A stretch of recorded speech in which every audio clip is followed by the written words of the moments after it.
शहर आई देहाती बहू। हाल ही में रोहन की शादी निर्मला नाम की लड़की से हुई थी। निर्मला गांव की लड़की थी। रोहन के पिता और निर्मला के पिता दोनों बचपन के दोस्त थे।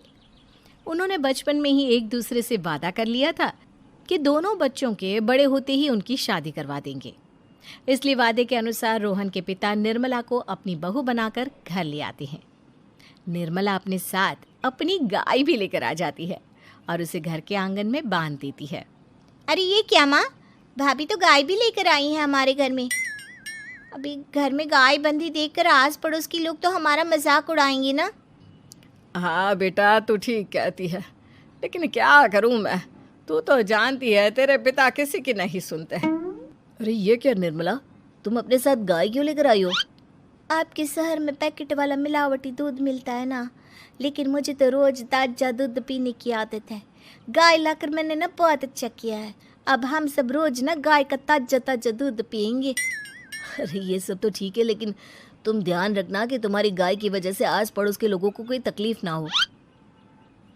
हाँ हाँ, मैं सब देख लूँगी, आप चिंता ना करें।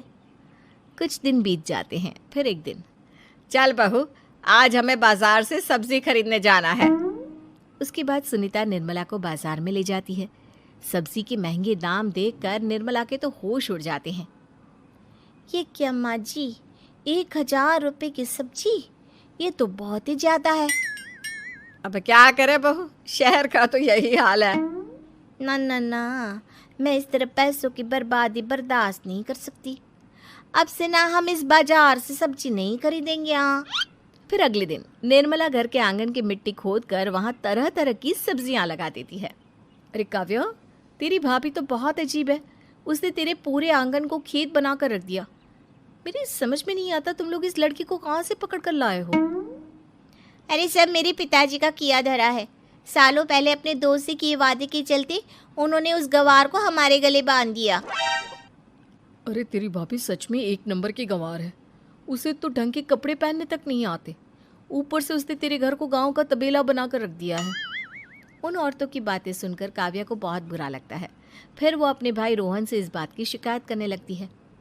रोहन निर्मला को समझाने की बहुत कोशिश करता है, लेकिन निर्मला के आगे उसकी एक नहीं चलती। फिर एक दिन रोहन निर्मला को एक शादी में ले जाता है। सभी मेहमान खाना खाने में व्यस्त थे। उधर रोहन भी अपने दोस्तों से गप्पे लड़ाने लगता है। तभी निर्मला तंदूरी चिकन के स्टॉल से ढेर सारे लेग पीस उठाकर अपने पर्स में डालना शुरू कर देती है। घर जाने के बाद इसे फ्रिज में रख दूंगी और कल सुबह मैं चीज़ सिखाऊंगी।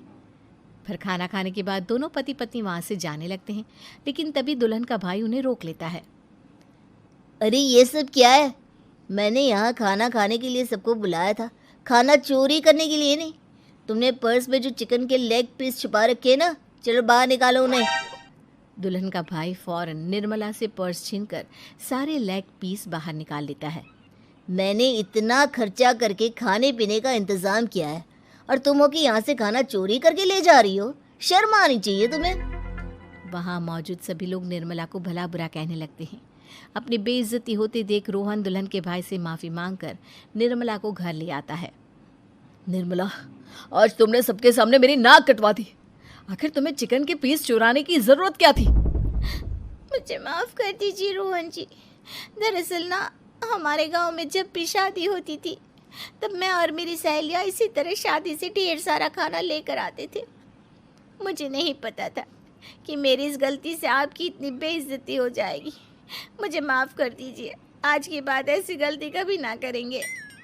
इतना कहकर निर्मला रोने लगती है। निर्मला को रोते देख रोहन का दिल पिघल जाता है और वो उसे माफ़ करके गले लगा लेता है। इस तरह कुछ दिन बीत जाते हैं। फिर एक दिन रोहन उदास होकर घर लौटता है। रोहन के कपड़े बुरी तरह फटे हुए थे। अरे बेटा, ये सब क्या है? किसी के साथ मारा पीटी हो गई है क्या? नहीं माँ, आज हमारी ज़िंदगी का सबसे बुरा दिन है। म्यूनसिपालिटी वालों ने हमारी दुकान तोड़ दी। आज से हमारी आमदनी पूरी तरह बंद हो गई। हे भगवान, हमने तो किस्त पर ढेर सारा सामान ले रखा है। अब हम सारे सामान की किस्त कैसे चुकाएंगे? मेरी तो सोचने समझने की शक्ति ही खत्म हो गई। पता नहीं आगे हमें और कितनी मुसीबत झेलनी पड़ेगी। आप सबको ना चिंता करने की ज़रूरत ना है, मैं सब ठीक कर दूंगी। तो कहना क्या चाहती है बहू? हम ना बोल कर नहीं बल्कि करके दिखाएंगे। हाँ।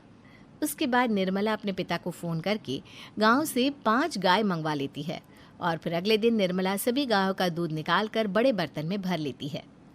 तुम ये सब क्या कर रही हो निर्मला? मेरी तो कुछ समझ में नहीं आ रहा। हम ना इन गायों का दूध बेचने जा रहे हैं, उसके बाद हमारे पैसों की समस्या खत्म हो जाएगी। हे भगवान, बस यही दिन देखना बाकी रह गया था। भाभी दूध वाली बनकर दूध बेचेंगी तो मोहल्ले में इज्जत क्या रहेगी हमारी?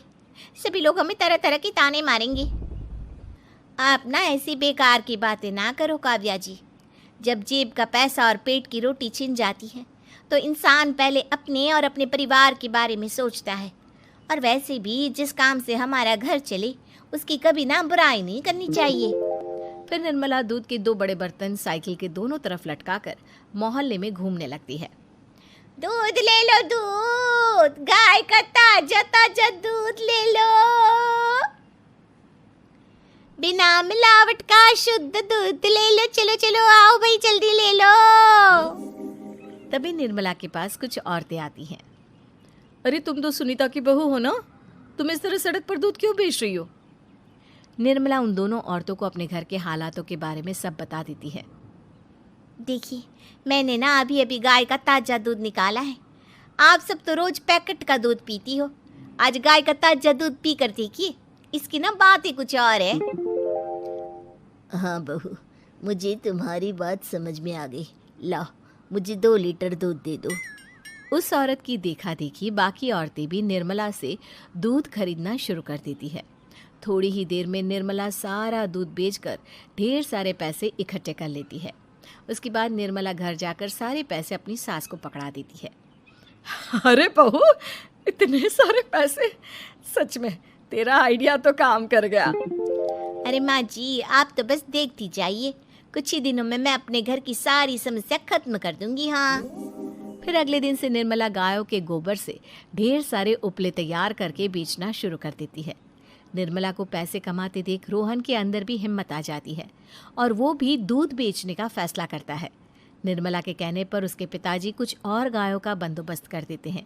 इस तरह दोनों पति पत्नी मिलकर दूध बेचना शुरू कर देते हैं। कुछ ही महीनों में उनका दूध का व्यापार खूब फल फूल जाता है।